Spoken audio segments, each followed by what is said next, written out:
Welcome to special live నేరమా మండవ ఈ రోజు లైవ్ లో భాగంగా మనం తీసుకోబోతున్న టాపిక్ ఏంటంటే వైఎస్ఆర్సీపీలో ఒక్కొక్కరుగా నేతలు జగన్మోహన్ రెడ్డికి షాక్ ఇచ్చే ప్రయత్నం చేస్తున్నారా అంటే అవుననే చెప్పాలి. గత కొన్ని రోజులుగా ఆ పార్టీలో జరుగుతున్న పరిణామాలన్నీ మనం చూసినట్లయితే వరుసగా ఒక సీక్వెల్ ఆఫ్ ఆర్డర్లో కనుక అబ్జర్వ్ చేసినట్లయితే ఆ పార్టీ నుంచి ఒక్కొక్కరుగా జగన్మోహన్ రెడ్డి మీద నమ్మకం లేక బయటకు వెళ్తున్న నేతలే మనకు కనిపిస్తూ ఉంటారు. వరుసగా మనం చూసినట్లయితే కూడా అనేక రకాలుగా చాలామంది సీనియర్ నేతలు ఆయన పార్టీ పెట్టిన తర్వాత జగన్మోహన్ రెడ్డి ఆయన వెంట నడిచే ప్రయత్నం చేశారు. అయితే ఆల్మోస్ట్ జగన్మోహన్ రెడ్డి అటు ప్రతిపక్షంలో ఉన్న 14 నుంచి 19 వరకు 19 నుంచి అదేవిధంగా మొన్నటి 24 ఎన్నికల వరకు కూడా అధికారంలో ఉన్నా. బట్ 10 ఏళ్ల పాటు జగన్మోహన్ రెడ్డికి అండగా నిలబడి అనేక రకాలుగా ఆయనకు సపోర్ట్ ఇచ్చిన నేతలు చాలామంది ఉన్నారు. కానీ అలాంటి నేతలు ఒక్కసారిగా జగన్మోహన్ రెడ్డి ఓటమితో ఆ పార్టీని ఆ పార్టీ భవిష్యత్తును ఈరోజు ఊహించుకోలేకపోతూ ఉన్నారు. అందుకే చాలామంది నేతలు ఈ రోజున ఒక్కొక్కరుగా జగన్కి గుడ్ బై చెప్పే ప్రయత్నం చేస్తూ ఉన్నారు. ముఖ్యంగా మనం చూసినట్లయితే మొన్న చూస్తే ఒక మద్దాలిగిరి, గతంలో ఆయన మద్దాలిగిరి గుంటూరు వెస్ట్ నుంచి పోటీ చేస్తారు టీడీపీ నుంచి. అదేవిధంగా ఆ తర్వాత చూస్తే వైఎస్ఆర్సీపీ జెండా కప్పుకుంటే జగన్మోహన్ రెడ్డి ఆయన ఎన్నికలకు ముందే టికెట్ ఇవ్వకుండానే నెట్టు నిలువున ముంచేశారు. అలాంటి మద్దాలిగిరి ఈరోజు అలా ఎన్నికలు అయిపోయాయో లేదో, ఇలా జగన్మోహన్ రెడ్డి 11 సీట్లతో ప్రతిపక్షానికి పరిమితమయ్యారో లేదో, అలాంటి మద్దాలిగిరి ఈరోజు జగన్మోహన్ రెడ్డికి షాక్ ఇచ్చే ప్రయత్నం చేశారు. ఆ షాక్లోంచి జగన్మోహన్ రెడ్డి తేరుకునే లోపే పొన్నూరు నుంచి గత ఎన్నికల్లో ఎమ్మెల్యే అయిన కిలారి రోషయ్య ఎవరైతే ఉన్నారో, మొన్నటి ఎన్నికల్లో ఆయన గుంటూరు ఎంపీగా పోటీ చేసి ఓడిపోయినారు. అలాంటి కిలారి రోషయ్య కూడా జగన్మోహన్ రెడ్డికి షాక్ ఇచ్చే ప్రయత్నం చేశారు. ఆ కిలారి రోషయ్య సంగతి మర్చిపోకముందే ఈ రోజున ఆళ్ల నాని లాంటి వాళ్ళు జగన్మోహన్ రెడ్డి క్యాబినెట్లో మంత్రులుగా పనిచేసిన ఆళ్ల నాని కూడా ఈరోజు జగన్మోహన్ రెడ్డితో ఉండలేను అంటూ ఆ పార్టీకి రాజీనామా చేసిన పరిస్థితి ఉంది. జిల్లా అధ్యక్ష పదవి కూడా ఆయన రిజైన్ చేశారు. పార్టీకి కూడా రాజీనామా చేసే ఆలోచనలో ఈరోజు ఆయన పూర్తి స్థాయిలో తన అనుచరులతో కూడా మంత్రాలు జరుపుతూ ఉన్నారు. మరోవైపు చూసినట్లయితే ధర్మాన ప్రసాద్ లాంటి వాళ్ళు మొన్నటి వరకు జగన్మోహన్ రెడ్డి క్యాబినెట్లో మంత్రిగా ఉన్నారు. మొన్నటి ఎన్నికల్లో పోటీ చేసి శ్రీకాకుళం నుంచి ఆయన ఓడిపోయినారు. అలాంటి ధర్మాన ఇన్ని రోజులుగా పార్టీకి ఒక వాయిస్గా ఉంటూ వచ్చారు వైఎస్ఆర్సీపీకి. అలాంటి ధర్మాన్ని కూడా ఈ రోజున తనకున్న నామినేటెడ్ పార్టీ పరంగా వచ్చిన నామినేటెడ్ పోస్టులు కూడా రిజైన్ చేస్తూ ఉన్నారు. ఆయన కూడా ఇక రాజకీయాలకు గుడ్ బై అన్న విధంగా ఒక క్లారిటీగా ఒక ప్రకటన అయితే ఇచ్చేసి ఈ రోజున వైఎస్ఆర్సీపీ నుంచి పక్కకు దప్పుకున్న పరిస్థితి కనిపిస్తుంది. అంటే మనం చూసుకున్నట్టయితే మద్దాలిగిరి లాంటి ఇతర పార్టీల నుంచి వచ్చిన నేతలు అంటే వైఎస్ఆర్సీపీలో ఆయన చోటా నేత అనే చెప్పుకోవాలి. జూనియర్ల దగ్గర నుంచి ఈరోజు ధర్మాన ఆళ్ల నాని లాంటి సీనియర్ల వరకు కూడా వైఎస్ఆర్సీపీని ఒక్కొక్కరుగా వీడి వెళ్ళిపోయే ప్రయత్నం చేస్తున్నారు. అందుకే ఈరోజు ఫ్యాన్ రెక్కలు ఒక్కొక్కటిగా ఊడుతున్నాయా అన్న చర్చ కూడా హాట్ టాపిక్ అవుతోంది. అందుకు కారణం కూడా ఉంది. ముఖ్యంగా ఇక్కడ చెప్పుకున్నట్లయితే అనేక కారణాలు ఉన్నాయి. బట్ ప్రధాన కారణాలు కొన్నింటిని మనం హైలైట్ చేసుకునే ప్రయత్నం చేద్దాం. సరే, జగన్మోహన్ రెడ్డి ఏదైతే ఆయన తండ్రి మరణం తర్వాత పార్టీ పెడతాం కానీ అప్పుడు ఆ రోజున కాంగ్రెస్ నుంచి అదేవిధంగా టీడీపీ నుంచి కొంతమంది నేతలు కానీ అప్పట్లో వైఎస్తో అసోసియేట్ ఉన్న నేతలు కానీ జగన్మోహన్ రెడ్డి వెంట నడిచే ప్రయత్నం చేశారు. అండ్ బై ఎలక్షన్లో ఆ పార్టీ నిజంగానే ఒక సంచలనాన్ని అయితే క్రియేట్ చేసింది అప్పట్లోనే, షర్మిల అండ్ విజయమ్మ లాంటి వాళ్ళ ప్రచారంతో. ఆ తర్వాత 2014లో జగన్మోహన్ రెడ్డి ఆయన జైలుకి వెళ్ళి ఉన్నారు. అప్పటికే 14 ఎన్నికల ముందు జైలు నుంచి బయటకు వచ్చినారు. బట్ ఆ ఎన్నికల్లో ఆయన అధికారంలోకి వస్తానని అంచనాలు వేసినా అప్పుడు విభజిత ఆంధ్రప్రదేశ్కు చంద్రబాబు నాయుడు లాంటి ఒక అనుభవం ఉన్న నేతే కావాలనుకున్నారు ఏపీ ప్రజలు. ఈ క్రమంలోనే చంద్రబాబు నాయుడు సీఎం కావడం జరిగింది. దెన్ ఇక విజయమ్మ పోటీ చేస్తే వైజాగ్ నుంచి విజయమ్మను కూడా ఓడించి జనం ఆ రోజున ఇంట్లో కూర్చోబెట్టున్నారు. ఇక 2019 వరకు కూడా జగన్మోహన్ రెడ్డి ఎప్పుడు కూడా అరౌండ్ ద క్లాక్ గ్రౌండ్లోనే ఉండే ప్రయత్నం చేశారు. అటు ప్రశాంత్ కిషోర్ రెడ్డి లాంటి వాళ్ళ వ్యూహాలు కావచ్చు, జగన్మోహన్ రెడ్డి గ్రౌండ్లోనే ఉంటూ చేసిన ఒక పాదయాత్ర కావచ్చు, at the same time Vijayasai Reddy లాంటి వాళ్ళు ఏపీ గల్లీ నుంచి ఢిల్లీ దాకా చేసిన ఒక లైజనింగ్ కావచ్చు. ఇలాంటి కారణాలు అన్నీ కూడా 19లో జగన్మోహన్ రెడ్డి విజయానికి కారణమయ్యాయి. అంతేకాదు జగన్మోహన్ రెడ్డి ఒక్క ఛాన్స్ అనే నినాదాన్ని తీసుకున్నారు. ఆయన నిజంగానే ఒక్క ఛాన్స్ ఇచ్చినట్లయితే వైఎస్ లాగా తమను ఆదుకుంటారనో, వైఎస్ లాగా పరిపాలిస్తారనో జనం ఆయన మీద నమ్మకాన్ని ఉంచారు. ఈ క్రమంలోనే ఆ వేవ్లోనే వైఎస్ఆర్సీపీ ఒక ఘన విజయాన్ని సొంతం చేసుకుంది. 2019లో 151 సీట్లతో జగన్మోహన్ రెడ్డి ఆ రోజున సీఎం అయ్యారంటే అది సామాన్యమైన విషయమే కాదు. ఒక సుదీర్ఘ రాజకీయ చరిత్ర టీడీపీ ఆ రోజున 23 సీట్లకు మాత్రమే పరిమితమైంది. చంద్రబాబు నాయుడు తన గత చరిత్రలో, తన రాజకీయ జీవిత చరిత్రలో ఎప్పుడూ ఎదుర్కొని ఒక ఘోర ఓటమిని ఆ ఎన్నికల్లో ఎదుర్కొన్నారు. ఇక అప్పటి నుంచి కూడా జగన్మోహన్ రెడ్డి మాటకు ముందు జగన్మోహన్ రెడ్డి చెప్పే ఒక కాన్స్టెంట్ డైలాగ్ ఏంటంటే మాట తప్పను మడమ తిప్పను అనేది. కానీ దానికి కంప్లీట్ ఆపోజిట్గా 5 ఏళ్ల జగన్మోహన్ రెడ్డి పరిపాలన కొనసాగింది. జగన్మోహన్ రెడ్డి తీసుకున్న ఎన్నో నిర్ణయాలు రాష్ట్రాన్ని నిజంగానే 30 years పాటు వెనక్కి నడిపించాయి. ఒక రివర్స్ టెండరింగ్ మొదలుకొని అనేక రకాలుగా ఒక అమరావతిని విచ్ఛిన్నం చేసి 3 రాజధానుల పేరుతో తెర మీదకి తీసుకొచ్చిన, అదే రాష్ట్ర ఆర్థిక వ్యవస్థని చిన్నాభిన్నం చేసిన, మద్యం పేరుతోని మద్యం మాఫియాను నడిపించిన, ఇక ఒక ఇసుక దందాలు చేసిన, అదేవిధంగా నోరెత్తో గొంతెత్తో తను ప్రశ్నించిన వాళ్ళని ఒక సుధాకర్ తరహాలోనో, ఒక అమర్నాథ్ గౌడ్ తరహాలోనో, ఒక డ్రైవర్ సుబ్రహ్మణ్యం తరహాలోనో వాళ్ళు భూమి మీదే లేకుండా చేసిన, ఇవన్నీ జగన్మోహన్ రెడ్డికే చెల్లింది. ఇది అపోనెంట్ పార్టీస్ మీద పగ తీర్చుకోవడం అనేది మనం పక్కన పెడితే కామన్ మ్యాన్ మీద కూడా జగన్మోహన్ రెడ్డి అలాగే వ్యవహరించారు. ఇందాక మనం చెప్పుకుందంతా కామన్ మ్యాన్నే. అదేవిధంగా చూసినట్లయితే ఇక ప్రత్యర్థి పార్టీ ప్రధానంగా చంద్రబాబు నాయుడు పేరు అనేది వినిపించకుండా చేయడానికి జగన్మోహన్ రెడ్డి చాలా తాపత్రయపడుతూ వచ్చారు. మాటకు ముందు జగన్మోహన్ రెడ్డి చెప్పుకునేది తాను 35 ఇయర్స్ పాటు అధికారంలో ఉంటానంటూ కూడా మాట్లాడేవాళ్ళు. ఆయన 35 ఏళ్ళు ఆయన జనం గుండెల్లో పెట్టుకోవాలనుకుంటే ఆయన చేయాల్సింది ఒక వెండెట్టా పాలిటిక్స్ కాదు, ఆయన చేయాల్సింది ఏదైతే బటనొక్కుడు కార్యక్రమం కాదు. కానీ జగన్మోహన్ రెడ్డి ఏదైతే చేయకూడదో అదే చేస్తూ వచ్చారు. ఇక టీడీపీ మీద, అటు జనసేన మీద, పవన్ కళ్యాణ్ మీద, చంద్రబాబు నాయుడు మీద, లోకేష్ మీద ఒక వెండెట్టా పాలిటిక్స్ పేరుతో జగన్మోహన్ రెడ్డి ఏ రాష్ట్రంలో లేని విధంగా, ఏ సీఎం చేయని విధంగా నిజంగానే ఒక ప్రతీకార చర్యలకైతే పూనుకున్నారు. వాళ్ళ మీద పెట్టని కేసులు లేవు, వాళ్ళ మీద చేయని దాడులు లేవు, వాళ్ళ మీద వాడని ఒక పదజాలం లేదు.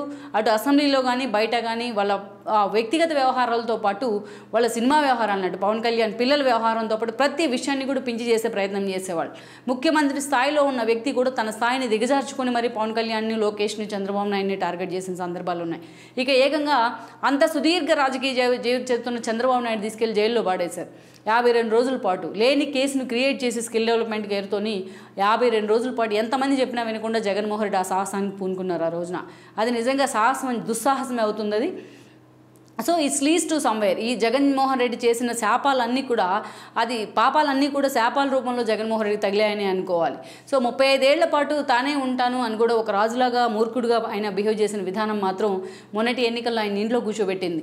కేవలం 11 స్థానాలకే ఈరోజు కనీసం ప్రతిపక్ష హోదా కూడా దక్కించుకోలేని స్థితికి జగన్మోహన్ రెడ్డి పరిమితమయ్యారంటే మనం అర్థం చేసుకోవచ్చు. 5 ఏళ్ల జగన్మోహన్ రెడ్డి పాలన తమకు వద్దు అనుకున్నారు. అందుకని కూటమిగా ఏర్పడి బీజేపీ మీద రాష్ట్ర విభజన విషయంలో కాంగ్రెస్ మీద ఎంత కోపం ఉందో బీజేపీ మీద కూడా అంతే కోపం ఉంది రాష్ట్ర ప్రజలకు. అయినా సరే ఈరోజు బీజేపీకి 8 స్థానాలు ఇచ్చారు అంటేనే అర్థం చేసుకోవచ్చు ఏ స్థాయిలో బీజేపీని కూడా ఏపీ ప్రజలు ఓన్ చేసుకున్నారు. జగన్మోహన్ రెడ్డి వద్దు అనుకున్నారు కాబట్టి ఈరోజు కూటమి తరపున అటు జనసేన, ఇటు బీజేపీ, టీడీపీకి కలిసి ఆ స్థాయిలో ఓట్లు పడ్డాయి. ఆ స్థాయిలో ఒక విజయ్ దొందు మోగించి కూటమి అధికారంలోకి వచ్చింది. కేవలం ఇక జగన్మోహన్ రెడ్డి పరిస్థితి ఈరోజు చూసినట్లయితే 11 సీట్లకి ఆయన పరిమితం అయ్యారు. తనతో పాటు తన పార్టీ నేతలు ఇక 10 మంది మాత్రమే ఎమ్మెల్యేలుగా గెలిచారు. ఈరోజు ఆయన ముందు అనేక సవాళ్లు ఉన్నాయి. ఒకటి మనం చూసినట్లయితే ముఖ్యంగా జగన్మోహన్ రెడ్డికి తనతో పాటు ఓడిన నేతల సంగతి పెడితే గెలిచిన వాళ్ళని ఎలా కాపాడుకోవాలనేది ఒక చర్చ. ఎందుకంటే ఈరోజు జనసేన లాంటి కొత్తగా పుట్టుకొచ్చిన పార్టీలు 10 ఏళ్ల ప్రస్థానంలో ఆ పార్టీ మొన్న 100% స్ట్రైక్ రేట్ కూడా సాధించింది. జనసేన మీద కాస్త కాన్ఫిడెన్స్ క్రియేట్ అయింది మిగతా పార్టీల్లో కూడా. సో అలాంటి సిచ్యువేషన్లో టీడీపీలో అవకాశం లేని వాళ్ళు జనసేన వైపు చూస్తున్నారు. ఇక బీజేపీ కూడా ఆల్టర్నేటివ్గా ఉంది. ఇక అటు షర్మిల కూడా వైఎస్ అభిమానులు మొత్తాన్ని కూడా తన వైపు లాక్కునే ప్రయత్నం చేస్తుంది, తన పోస్ట్ను హోల్డింగ్ చేసుకునేందుకు. ఇలాంటి సిచ్యువేషన్లో జగన్మోహన్ రెడ్డికి తన పార్టీ క్యాడర్ని, తన పార్టీ నేతలను నిలుపుకోవడం ఒక పెద్ద టాస్క్గా మారబోతోంది. తరుముకొస్తున్న కేసులు కూడా ఆయన వెంటబడుతూ ఉన్నాయి. ఏ క్షణమైనా తనకు జైలుకు వెళ్లాల్సిన పరిస్థితి వస్తుంది. నిన్నటి వరకు తన వెన్నంటే ఉన్న తన తల్లిని, చెల్లిని ఆయన స్వయంగా స్వయంకృతాపరాధంతో దూరం చేసుకున్నారు. నిన్నటి వరకు ఆయన ప్యాంపర్ చేస్తూ వచ్చిన బీజేపీ ఆయనతో ఈ రోజు లేదు. ఇలాంటి సిచ్యువేషన్లో జగన్మోహన్ రెడ్డి నిజంగానే ఒంటరి ఉన్నారు. ఈ రోజున టీడీపీకి కనీసం ఒక గ్రేస్ పీరియడ్, టీడీపీ ప్రభుత్వానికి, కూటమి ప్రభుత్వానికి గ్రేస్ పీరియడ్ కూడా ఇవ్వకుండా జగన్మోహన్ రెడ్డి వేసిన అనేక తప్పటడుగులు మరోవైపు ఆయన ప్రతిపక్ష నేతగా కూడా పనికిరావు అని చెప్తున్నాయి. ఇలాంటి సిచ్యువేషన్లో జగన్మోహన్ రెడ్డి వెంట ఎందుకు ఉండాలి అన్నది చాలామంది నేతల ప్రశ్న. దట్టు ఎన్నికలకు ముందు లాస్ట్ మినిట్లో ఆయన అనుకున్నారు, ఆయన తెప్పించుకున్న సర్వేస్ కావచ్చు, అంచనాలు కావచ్చు, ఆయనలో ఒక భయాన్ని క్రియేట్ చేశాయి. ఎలాగూ కూటమి అధికారంలోకి వస్తుందన్న అంచనాలు కానీ, దేశ స్థాయిలో సర్వేలు కానీ చెప్తూ వస్తున్నాయి. ఈ క్రమంలోనే ఎన్నికలకి ఇంకా 10 రోజుల సమయం ఉందనుకున్నప్పుడు ఒకవైపు కూటమి 100కు పైగా సీట్లతో ఒకేసారి చంద్రబాబు నాయుడు అనౌన్స్ చేస్తే, ఇటు జగన్మోహన్ రెడ్డి లాస్ట్ మినిట్ వరకు కూడా ఒక ప్రయోగానికి తెరదీశారు. అటు వాళ్ళని ఇటు, ఇటు వాళ్ళని అటు, అలా ఒక కొత్త ప్రయోగం అనుకున్నారు జగన్మోహన్ రెడ్డి. కానీ అది ఒక చెత్త ప్రయోగంగా మిగిలింది. చాలామంది నేతలు అప్పట్లోనే జగన్మోహన్ రెడ్డి వదిలి వెళ్ళిపోతే ఈరోజు ఓటమి పాలవడానికి అదొక ప్రయోగమే కారణం అంటూ చాలామంది నేతలు బయటికి వెళ్తూ ఉన్నారు. ఇప్పుడు మనం చెప్పుకున్న వాళ్ళలో చూసినట్లయితే ఇక అటు చూస్తే పార్టీకి భవిష్యత్తు లేదు, జగన్మోహన్ రెడ్డి భవిష్యత్తు అంధకారంలో ఉంది.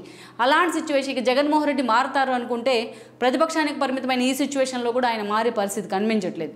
అందుకే ఆ పార్టీ నేతలు అయితే మాత్రం నిజంగానే డిఫెన్స్లో ఉన్నారు. ఈ క్రమంలోనే ఈరోజు మనం చూసినట్లయితే ఓ మద్దాలి గిరి గత ఎన్నికల్లో 2019లో ఆయన టీడీపీ నుంచి గెలిచారు. విజయవాడ ఏదైతే గుంటూరు వెస్ట్ నుంచి గెలిచిన తర్వాత కొన్ని రోజులకి ఆయన వెళ్ళి జగన్మోహన్ రెడ్డి పంచం చేరడం జరిగింది. సో అక్కడి నుంచి చూసినట్లయితే ఆయన ఇన్ఛార్జిగా వ్యవహరిస్తూ వచ్చారు గుంటూరు వెస్ట్కు. అయితే మొన్నటి ఎన్నికల్లో జగన్మోహన్ రెడ్డి చిలకలూరుపేటలో విడుదల రజనీ మీద వ్యతిరేకత ఉందన్న ఏకైక కారణంతో ఆయన తీసుకెళ్లి గుంటూరు వెస్ట్లోనే ప్లాన్ చేసి ఆమెను తీసుకెళ్లి అక్కడ ప్లాన్ చేసే ప్రయత్నం చేశారు.